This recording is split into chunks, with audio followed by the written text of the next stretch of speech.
Hi, I'm Audrey Zycinsky. I'm a senior at Timber Creek High School. Today I sat down with Mrs. Kasha Giddins, Timber Creek's new principal. Okay, do you want to introduce yourself? I'm Mrs. Giddins, principal here at Timber Creek. So what is your background as an educator or administrator? Okay, so I actually went to school at Temple. I went to quite a few colleges prior to, well, I went to Fairleigh Dickinson my first year. And then I wound up at Temple, and I took, my major was secondary ed English, and I decided I was going to graduate non-certified for a teacher. I didn't want to do it. I was actually going to be a athletic director at a college because of the work that my athletic director did with me. And then I became an aide here at Timber Creek when the doors first opened. Oh, nice. And I started working with the resource class and was working with the special ed population. And then I fell in love. And then, therefore, my experience went from there. I started working with adjudicated youth once I left Timber Creek, and also worked on getting my master's simultaneously. And then I became a vice principal at Highland, left the district again to be a principal at Lindenwood Middle School, and here I am now. I also am all but dissertation on my doctorate, so I've been working on ed leadership for a while. So have the students this time around met your expectations as an administrator, and what are they? Kids are vastly different, you know, from when I first started to when I was a vice principal to when I went to a middle school and coming back to high school. The whole experience with the integration of technology and having access to the phones and, you know, the concept of charger time, all those things create a different type of student. And it's not about meeting my expectations, it's about me adjusting mine and figuring out how am I still going to help these students meet success. Where's the biggest area where you've seen the most change between these students? It's really funny. Like, okay, let's just say, for example, you're in the hall. And the kid will not be looking at you because they'll be looking down at their phone. They're socially different. They don't interact with people the same way that they did when I was here the first time. Priorities kind of shifted a little bit.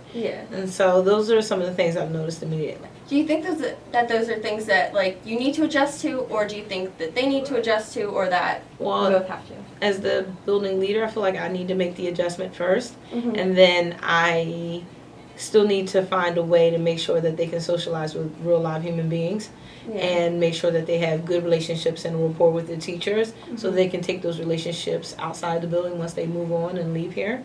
So I make the adjustment first, and then the kids will make the adjustments based off of what feedback I get and what interactions I have. So, what other challenges have you faced as an administrator? Charge of time is a real thing, you know, and having kids capitalize off of that time. Like, we've given them more latitude. Every year we give them more and more latitude to have more opportunities to do things for themselves. And some kids are really just, that's their nature. They're going to take full advantage of those opportunities, and there's many kids who won't. And how do we turn the tide to make that a more appealing option for all of the students? That's a real struggle. Because of this charger time and everything, do you believe that our school is running as efficiently as it is? No.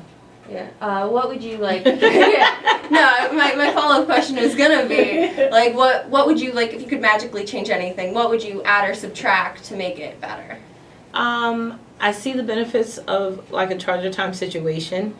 I think I would require that they met with certain teachers as a first step. A certain number of times every marking period, and that it went to their credit towards that class. There needs to be some level of accountability, and dangling bait hasn't really kind of made kids want to go. So if we kind of just, it's the expectation that you will go and you will meet with them and you will maximize this time. Not all the time, because we do see the value of the socialization part, but you will go 2 times a marking period to your math class, and you will go 2 times a marking period to your language arts teacher, and you will go 2 times a marking period to, I don't know, lab bio. Then maybe that will help. Because, like you said, high schoolers are really different. What's the biggest shift between high schoolers and middle schoolers? Realistically, nothing is far away. They already, high schoolers believe they're, for the most part, adults. And middle schoolers have this thing where the reward of having their friends' support is so much more important than anything else there ever was. Like, you talk about what life after high school. That's not real. It's not tangible. They can't taste it. They can't smell it. They can't see it. Nothing about life after high school is anything they can imagine. Mhm. So when you try to have a conversation with those types of things in it, there's no connection, there's no motivation for that. Mhm. But like when I speak to high school kids about what life can mean after high school and how you're setting yourself up for that success right now in this very moment, even a freshman can start to understand what that means. So there's a big shift. It's like between the summer of 8th and 9th grade year, all of a sudden they start turning from this way to this way. Do you also think it's like part of your job? Because I know when I came into high school for the first time, like it was automatically like, here's your commitment to graduate, here's this thing. Do you think that like doing that really puts them into that kind of mode and encourages them? Yes. Do we always get to see the fruits of our labor? No. Of course. No, but like, you know, the thing I've always told myself and I try to share with others, just put the seed in the ground. You may not be there to like witness the harvest, but just continue to put the seed in the ground. So I feel like in the long run, all of this does help. How has what you've learned in the classroom as a student or a teacher impacted your educational philosophy?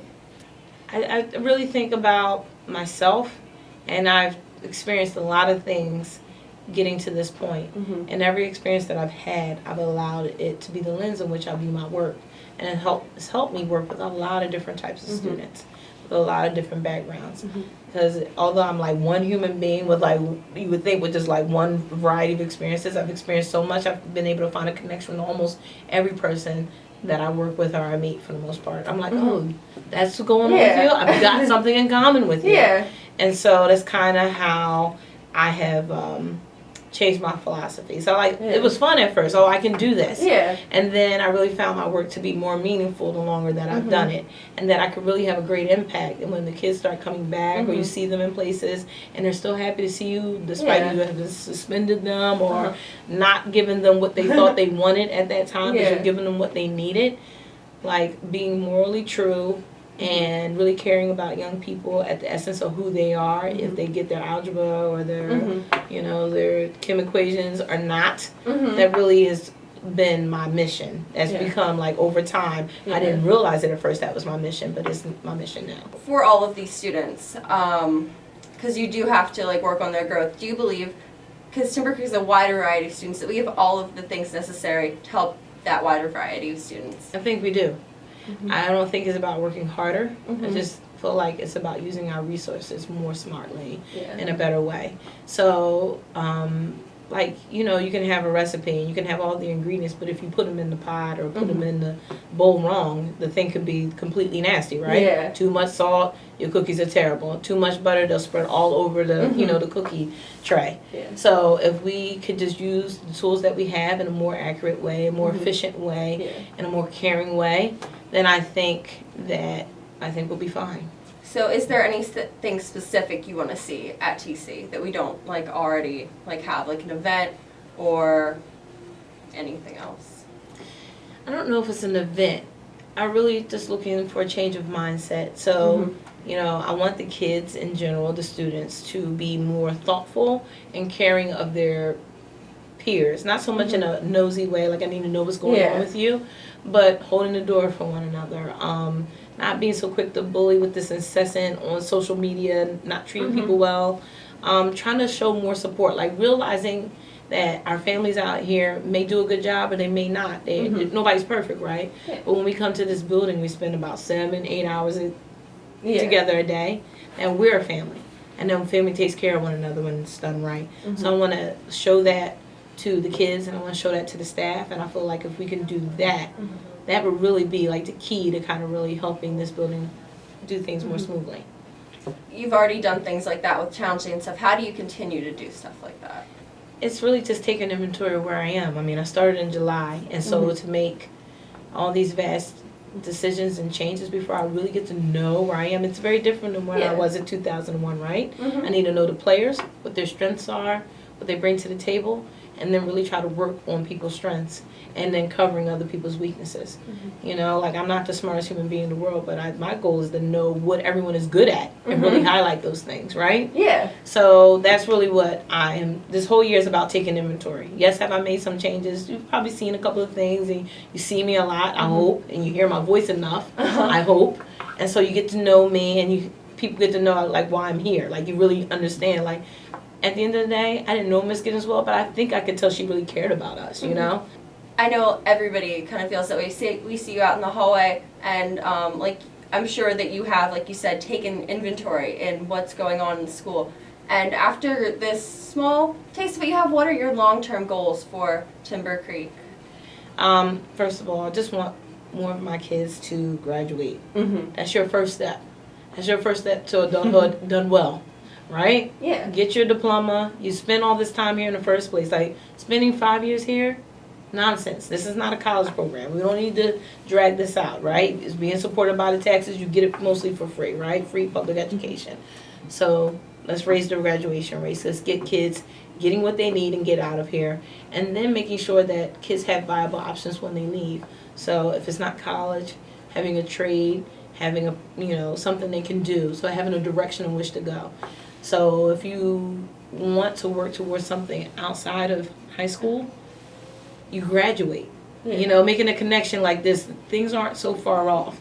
And how can we help you be the best version of yourself so that when you actually graduate, you're a contributing adult? So these are like my long-term goals, raising graduation rates, making Timber Creek a place where you want to go to school regardless. Okay, is there anything else you want the students or staff or school to know about you? No, I feel like you can say whatever you want, but people watch you, and then they can tell about how their interactions go when they're with you. And if you mean what you're saying, you say what you mean. So I really do try to only say things I know that I can appropriately support because people don't believe you. It's like Chicken Little, the sky is falling. You keep saying things, but then nothing's happening.